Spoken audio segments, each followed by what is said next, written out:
Well, hey everyone, what is up? Good evening. Welcome to the Same Team Marriage Large Group. We are so excited that you would come and join us tonight. My name is Travis. I'm one of our pastors here. And one more time, we are so excited to have you join in person and online. As we get started, I just want to share just a little bit about me. I'm 18 years old.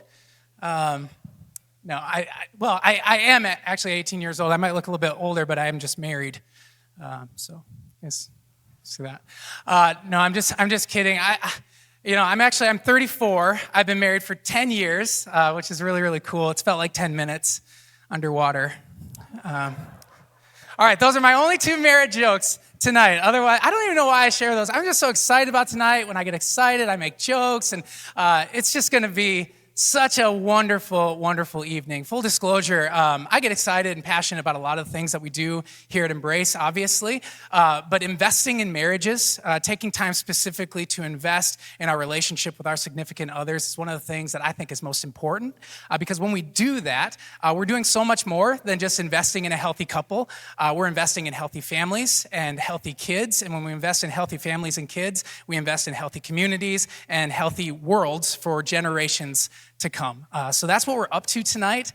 So any investment that we make in marriage is a good one, I think, but what we're doing with this group and tonight in particular, I think is extra special because what we're talking about tonight is going to be so fresh and so unique and something that we're not going to hear anywhere else. And part of the reason for that is because of the speaker that we get to have tonight. So our speaker tonight is Jason Van Ruler, and Jason is a licensed therapist, and he is absolutely incredible. I don't want to speak too highly of him because he is just a man, but this man has done so much for people right here in our community, and so many people speak so highly of him, and he's so gifted in his field. And so I just want you to know what a treat we are all in for this evening. So a little bit about how the night is going to go. Jason is going to speak for about 30 minutes here, and then we'll break out into some conversations with just us and our significant other, and then we'll come back together at the very end. But without any further ado at all, if you'd be willing to put it up for our speaker as he makes his way onto the stage. Jason, thank you so much. Thank you. I don't know where you go after that introduction, but down. That was really, really kind. So thank you so much. I am excited to be here. And actually, I'm excited that you're here too, because this is super important. And one of the things I think that we forget sometimes is that we have to take time for marriage. So just the fact that everyone has shown up, the people here, the people online, that's wonderful. And so I just want to thank you for that. I'm going to be talking tonight a little bit about communication. And I chose communication because this is the number one issue that I see couples for. So typically I get a phone call from, usually it's a wife, and she says, hey, we need to come in for therapy. And I say, what's that about? And they say communication. And I realized early on in my career that communication means different things to different people. And I wasn't really sure what that meant. So I started to ask. And really what communication means is it means connecting with someone. And when we're married, connecting with our partner is paramount. And so I would get calls from people basically asking me to help them to connect. And so that's what I want to talk a little bit about tonight. Now, I was looking up slides, and I typed in communication to Unsplash, and I got this. And I have no idea what that means. It's a cow and a calf and a bird, and I thought it just kind of summed it up perfect, right? I have no idea why that was there. And so I think we need some context to understand that, which we have none of. But it really, for me, symbolizes what communication is, because if we don't understand the why behind it, or we don't understand the meaning, it's really tough to connect with, okay? This is now going to be my slide for communication forever, just because I love the fact that it makes no sense.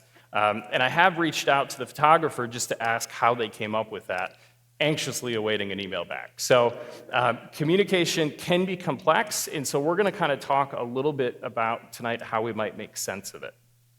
So I feel like a good way to kind of do that is to tell you a little story about how communication works and some of the different parts. So some of the parts are speaking, which we all like to do. I love the speaking part of communication. It's one of my favorites. But there's also listening, and there's understanding. And I know the Bible tells us a little bit about this in James, where it says that we need to be quick to listen and slow to speak and slow to anger. And so this is not just something that I came up with, but it's something that's been around for a long time. And so a story that I'll tell you to kind of encapsulate this is about a lobster. And so this lobster, really, for me, this is trauma. So I'll tell you about this, and then you'll understand why this is trauma. But shortly after getting married, my wife and I decided that what we really wanted to do was to go on a trip to Boston. We were going to fly into Boston, and we were going to drive up the coast of Maine, and we were going to go to Acadia National Park. And this was a wildly romantic idea that you have when you're first married, right? It sounds just amazing and fantastic. And so we flew into Boston, and it did not take me long to realize that people in Boston speak differently than we do here. I'm Sioux Falls born and raised, and so getting off the airplane, I was a little bit confused by what I heard because it was much different than I was maybe used to. But nonetheless, we rented a car, we started to drive up the coast, and we stopped in Wiscasset, Maine, and I had my first lobster roll, which I could honestly do the whole entire speech on the lobster roll. They urged me not to, so I won't, but it was a great lobster roll. But we kept working our way up the coast, and we eventually got to an oceanside town, and we stop at this restaurant, which is on a deck, and it's viewing the ocean. There's lights kind of dangling. It's like out of a Hallmark movie. And my lovely wife, she orders us both a whole lobster, okay? And this was fantastic because I've never had a whole lobster, and so I put on my bib because I think that's what you do, and started to kind of try to eat this thing. And I take a couple bites, and I hear from somewhere around me, you're eating his back. And I don't really know what that is. I think like a seagull might be sick behind me, or there's something going on, and so I continue to eat, okay? But now I hear a little more loudly, you're eating his back. And I look around, and there is a gentleman staring directly at me. And I look behind me to see if there's someone behind me, hopefully. There is not. But he seems to be staring right at me. And so some things run through my head, like, is this going to be my first fist fight? Like, do I get lobster and my first fist fight in the same night? This is so cool. And I'm getting kind of angry, right? Because I'm like, I don't know why this guy's picking on me. So I do something that I'm sure later he thinks only a madman would do, but I tip my lobster to him. So I just kind of look at him and I wink and I shake my lobster. Isn't this great? We're all eating lobster. And it's after I do that, I take a bite that I hear him say, now directly at me, you're eating his back. To which now I'm like, well, I guess we fist fight now. I guess that's the next thing that happens. And at which time, this lovely woman next to me, who is as mortified as my lovely wife, leans over and says, son, I think what the man is trying to tell you is you're eating the wrong end of the lobster. You're eating its butt. Didn't see that coming. Did not see that coming at all, okay? I was pretty sure this guy was going to fight with me. So I get lobster, I almost get in a fist fight, and I'm eating the wrong end. This is a very exciting night for me. But what it made me think about is how I quickly assumed that because I didn't understand what the guy was saying, that it was bad, right? I didn't assume, hey, this guy's trying to help me, and I just don't get it yet. I didn't ask anybody to clarify. I mean, the lovely woman did that, and I'm thankful. I mean, I now have PTSD anytime I see a lobster, but she helped me. And so it made me think a lot about communication because I think if we're not careful, we do that in our relationships, right? Someone, maybe our partner, says something to us, and we don't necessarily understand it. And rather than asking questions to try to understand, we jump to a conclusion or a fist fight. Hopefully not a fist fight, but we jump to that conclusion. And I think, if we make it a little bigger, I think God tries to do this to us too sometimes, right? God says something to us, and maybe we don't get it, and rather than ask about it, we just kind of dismiss it. And so what I want to help you guys do is, A, you'll probably Google later, there is a right way to eat a lobster, and then B, how do we listen and talk to people, especially our partner, and understand them so we can avoid some of this stuff? Okay, so what I found that night is that people speak differently. And there's a reason for this. We all grew up differently. We have different personalities. We come from different places. We have different values and cultures. And so even though we speak the same language, at times we really don't. And I think initially when we start dating, this is kind of alluring. You say, oh, they say this or they do this, and that's really fun and exciting. I've never met anyone like that. But if we're not careful, what happens is that becomes a place for disconnect later, right? Because then that same person that spoke so deeply and interestingly doesn't understand us. And so I think this happens a lot. I mean, I think biblically speaking, we talk about the Tower of Babel, and we've been not understanding each other for a long time. So this is not a new problem, and it is a huge problem in marriage, because if we can't understand each other, we can't really do anything, okay? And so one thing we need to do to understand is, first, we need to not assign ill intent. So if your spouse says something to you and you don't get it, don't try to start a fist fight with them. Don't do the thing where you tip the lobster at them, because I don't even know why you carry a lobster, but it'd be weird. But we want to go to them and ask them what it is they're trying to tell you, okay? I think part of what makes this confusing is that some words mean different things to different people. Kind of fun fact here, the word gift in Norwegian and German means poison, okay? But in Swedish, it means marriage. And I think the Swedes are really, really funny, because this is great. It's poison to some, it's marriage to the other. So I kind of think that's hilarious. And it's true, right? We all see that word differently depending on where we're from and what language we speak. I was reminded of this when I did a training in, it was actually New Jersey, but we would go into New York City. And so I hadn't met a lot of people from the East Coast, and one of the nights that we went into the big city, I was with a colleague, and we were having what I thought was a great time, and they made kind of a direct observation about me that was really, there was a lot of F words before and after, and I don't mean forgiveness, but lots of F words, and I remember just feeling like really wounded about why that person would say that. And so it's kind of put off, actually, because A, I'm a Midwestern guy, we don't talk about stuff and like have conflict like that or be that direct. And then B, I was just really unsure because I thought this person was my friend. Later that night, we talked, and my buddy said, hey, what's going on? And I said, that just really threw me off. And he said, what part? And I said, oh, the part where there's like 5 F words and, something about me. And his response wasn't what I expected. It was, well, that's just how we talk, okay? And he patted me on the shoulder and said, I didn't mean anything by it.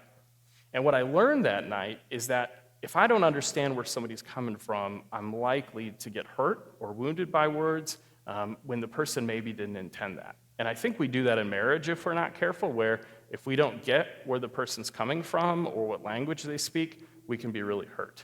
And so now we've actually become good friends. I just think of him as kind of like a New York-born sailor. And so when he says the F word all the time, I just go like, yeah, that's what sailors do, so makes a lot of sense. What I wish I would have done that night that I think could have really helped is I wish I would have just said how I felt. And I think that's a thing in marriage sometimes we don't do either, is we get hurt or injured, and instead of telling our partner about it, we kind of recoil. And we do what I did, right? Which is I'm hurt, and I just kind of bottle it up, and I act a little different and disconnected, and I don't lean in. And so somebody that taught me a lot, actually, about how to do this was a person named Pete. And so I've done a podcast now for a little bit, and the guy that produces it is in England. And that just sounds cool. So my podcast is probably no good, but he's from England, so I think that adds credibility. So I was really excited to have Pete.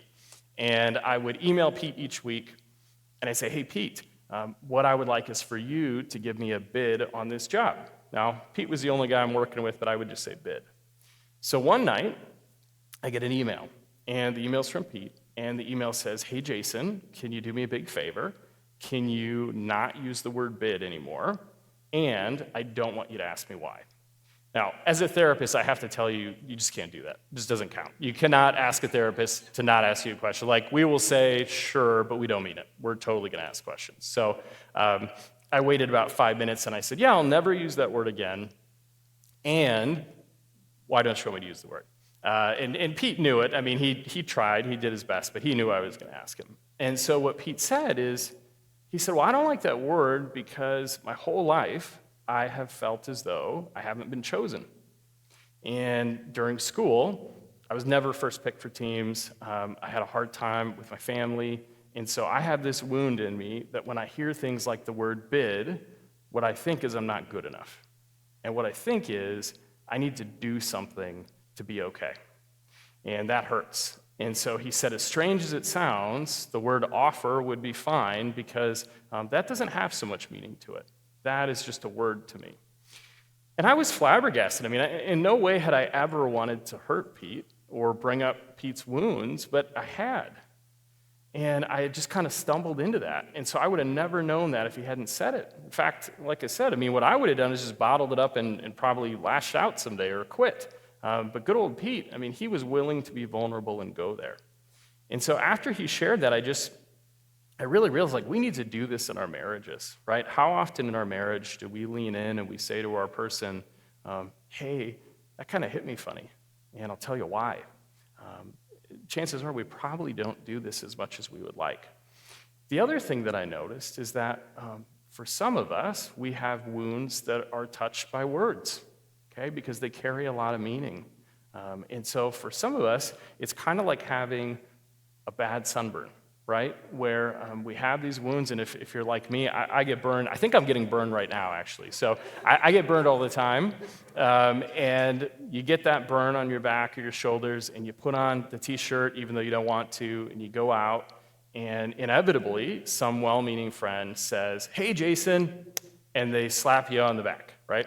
And what do? You have this big, huge reaction to it. And why is that? That's because you're hurting. They didn't see it, they don't know that, but you're hurting. And so I think if we're not careful, sometimes we have that response with our partner, right? Where we've got some wounds around a word or an experience, and it's like that sunburn. And maybe they don't see it, and maybe they love us and they mean well, but they accidentally hit that.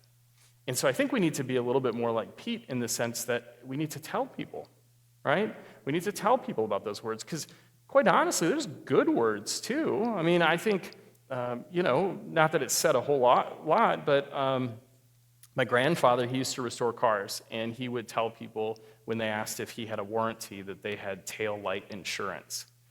And what he meant by that is when I can't see your tail lights, you don't have insurance. And this was funny to us. This is a great joke. He didn't really mean it, but it's what he said. But every time I hear that, I'm just filled with joy.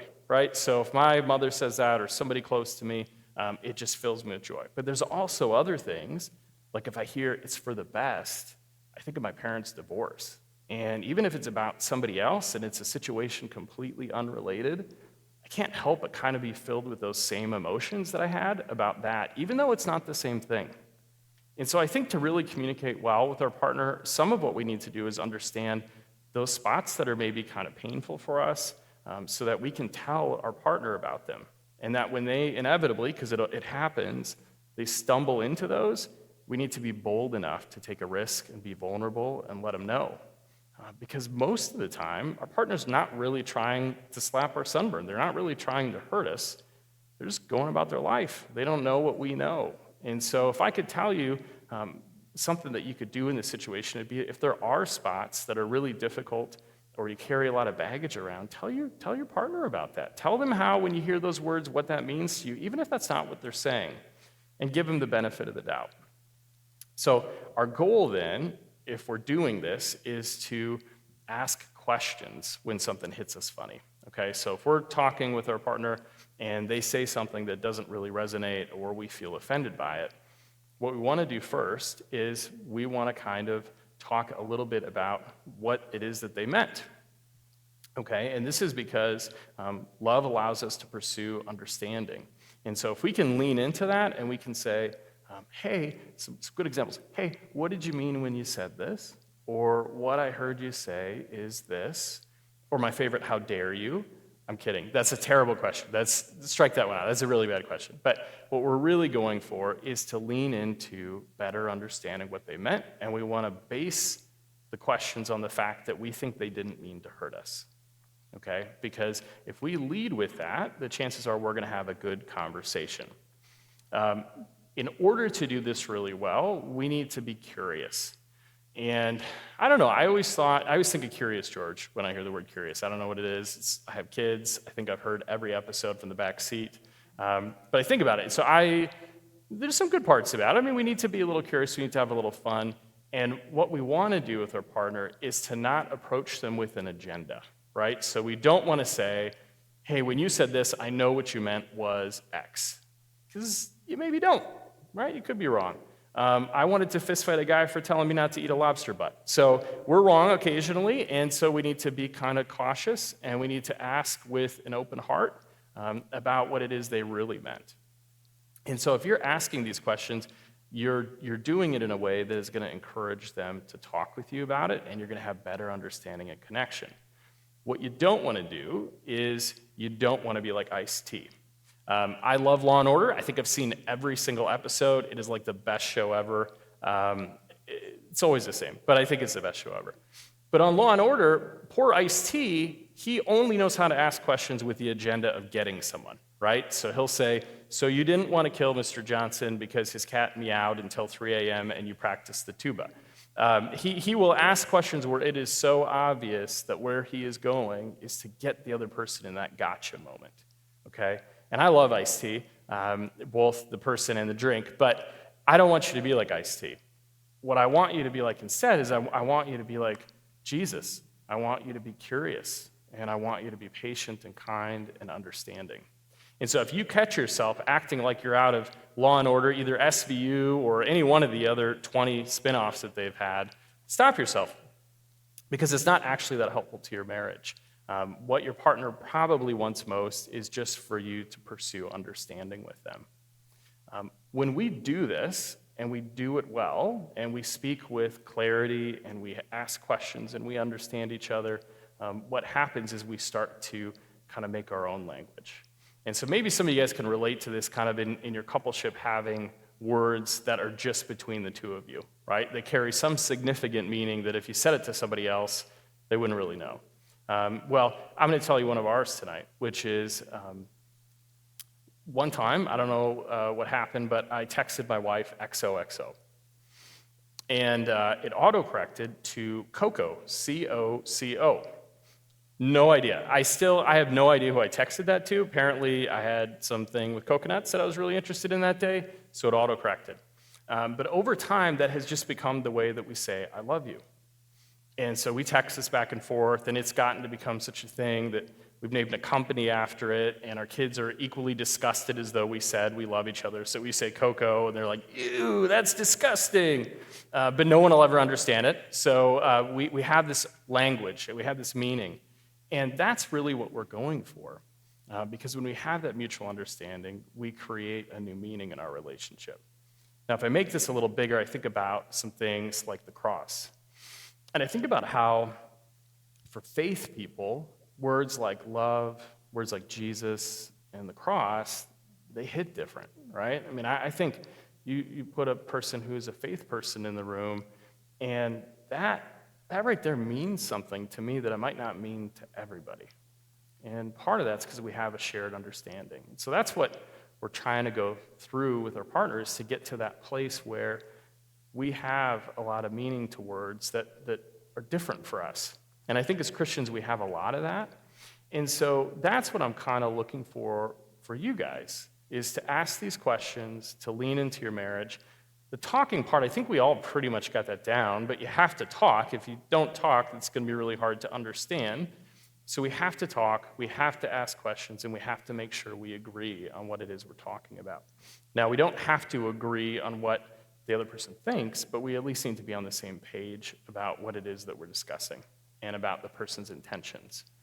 And the reason for that is because if we do this, we can then have a marriage of depth. And I think probably why everyone is here tonight is because they want a marriage that has depth. They want to better connect. I mean, you guys all took time out of your day and maybe had to find childcare, and you came here, and you didn't just do that for no reason. You did that because you want to connect. And so that's what I want for you, is to have a marriage where you have enough understanding and meaning that you can go to those depths. And so what I think of it as is I want your marriage to be a submarine.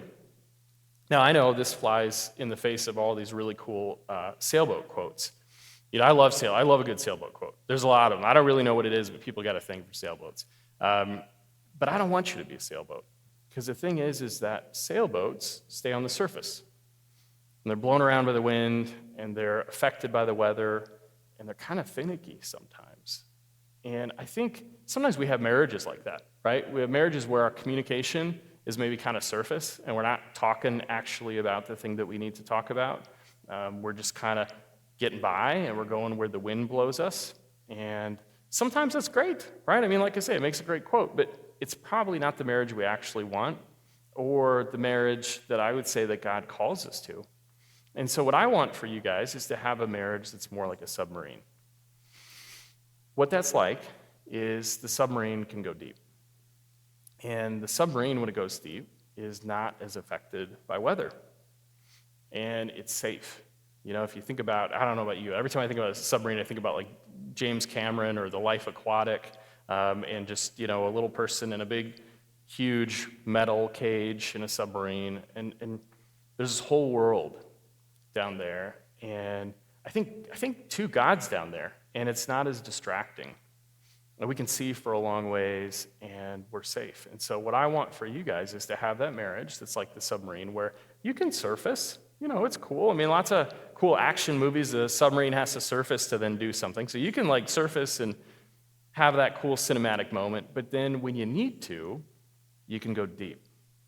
And going deep means being safe together, means having a vehicle to do that, means having a shared faith, means being on the same page about where you're going. And then the other thing about submarines is when they go really deep, they need a bright light. And that bright light is God. And so I think that's how we get there. And that's really what I'm looking for in my marriage, and probably yours, is how do I operate both on the surface but also in the deep depths? Because I think our biggest connection and our lifetime connection and our legacy is about being in the depths. And so what I'm hoping to kind of get from everybody today is just kind of this understanding that communication is a little more complex than just the word. I mean, we started out, I showed you a really weird slide, so we obviously know that it's not the same to everybody. And that's okay, because it's not going to be. And it's just an opportunity for us to grow. Some of the people, as I've told you about, that I haven't understood, I've actually learned the most from after I understood what they were trying to say. And so there is vital importance to this. And so we're going to give you some time to talk about questions and stuff like that. But what I want you just to think a little bit about is how are we connecting? So we might use the word communication, and that's fine. But what I think we're really talking about is connection. And so maybe the first question you ask yourself is, are we connecting? And then are we the sailboat kind of getting pushed around on the surface and never really getting down to what we need to? Or are we that submarine that can go deep? And my hope for you is that you're the submarine that can go deep.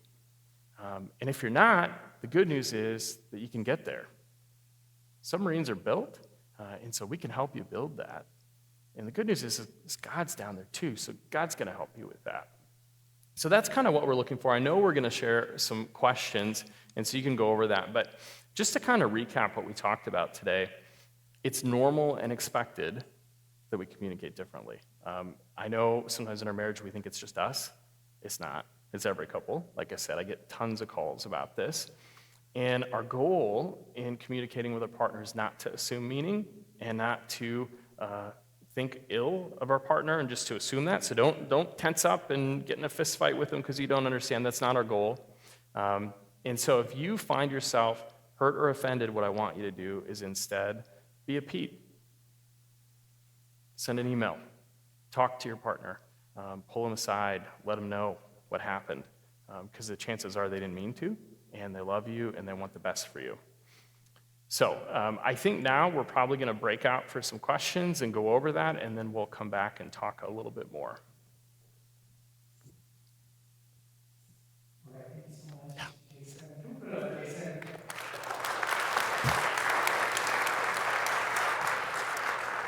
So we will do that. So we'll have 20 minutes on the screen here, and if you're online as well, 20 minutes will be on the screen, and we have 7 questions for you tonight to talk through with your partner, and they're just going to be kind of scrolling through. So each question, depending on how in-depth the question is, will be like maybe 30 seconds or maybe 3 minutes on the screen, but just know you'll have 7 questions that'll be coming through on the screen, and at the end of 20 minutes, we'll come back together and we'll wrap up, and Jason has a challenge for us as we go tonight. So if you're online, online, keep hanging out, participate in the questions, and we'll be back together in about 20 minutes. And in person here, you can move about the room, create a little bit of space so you can have some privacy and just enjoy this time with your significant other.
questions that came up with just different people that I've been hearing around here, my wife and I, and then Jason will leave us with something here in just a moment. But first, before we get into that, what was the buried thing or buried? I'm so glad you asked. Yeah, you bet. Tomorrow is my anniversary. My wife is here. And as a special present to her, I thought I would ask everyone the question we have fought about for years. So she said, "What are the questions you put up there?" And she literally looked up at the exact second that question came up. This is the best day ever. It's terrible for her, but it's the best day ever. And it's buried. I'm pretty sure it's buried, not buried. You say buried? I have.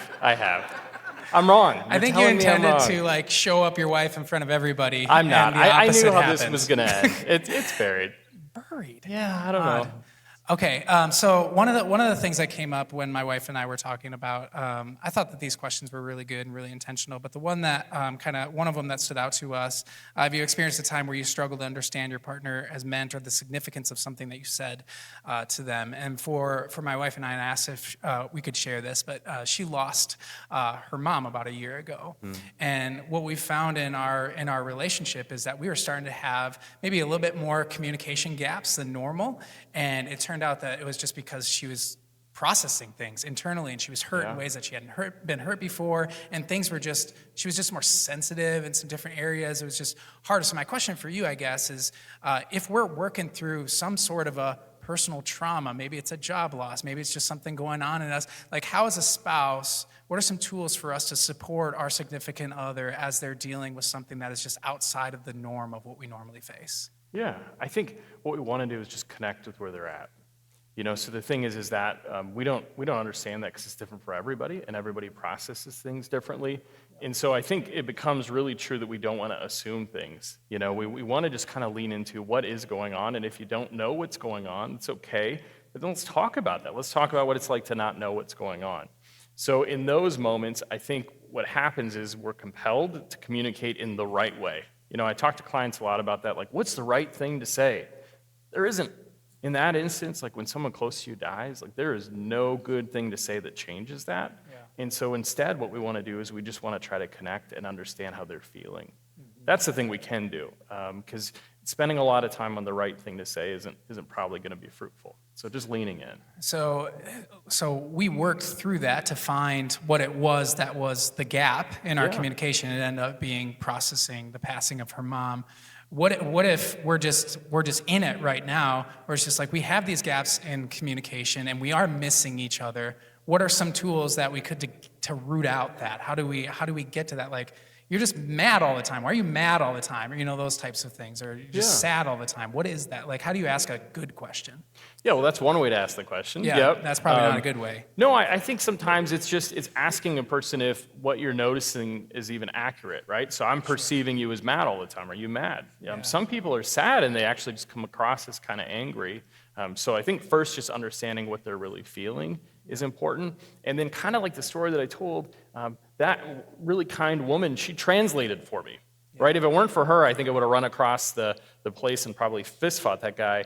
And so sometimes we need a person who can translate, right? So if we're not getting to that place, sometimes we want to ask a trusted friend or professional or pastor just to maybe do a little interpretation, because maybe they understand or they can see it more clearly than we can, because sometimes we're too close.